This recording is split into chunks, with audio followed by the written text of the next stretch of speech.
Il-Life Sciences Park li joffri spazju lil diversi kumpaniji minn fejn jaħdmu u jirriċerkaw mistenni jkun mimli kollu fi żmien li ġej.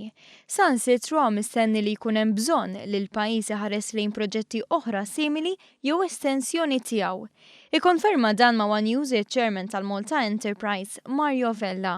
U għafakkar kif kien matul is-sena li għaddiet li x-xogħol fuq il-proġett tlesta u l-prospetti jidhru tajbin mill-bidu. Se jkunu f'pożizzjoni li mhux biss inkunu mlejnieh kollu, però se jkollna bżonn m'għandna ebda dubju neħtieġa li nsibu spazji oħra għal dak it-tip ta' xogħol. Wara il-Life Sciences Park, min jgħaddi minn hemm jinduna hemm art għadha mhux mibnija. Nafuha bħala l-expansion area tal-Life Sciences Park, naħsbu illi wasal il-waqt biex nibdew nippjanaw biex niżviluppaw anki dik iż-żona propju għall-aktar investiment f'dan il-qasam.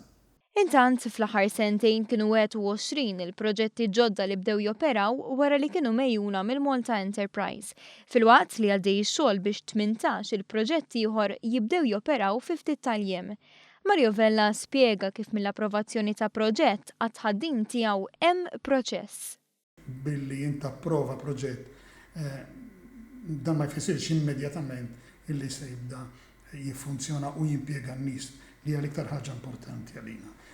Imma trid tara li l-kundizzjonijiet illi l-investituri kollu bżonn biex jibda jkunu hemm. U dan jinvolvi numru ta' entitajiet.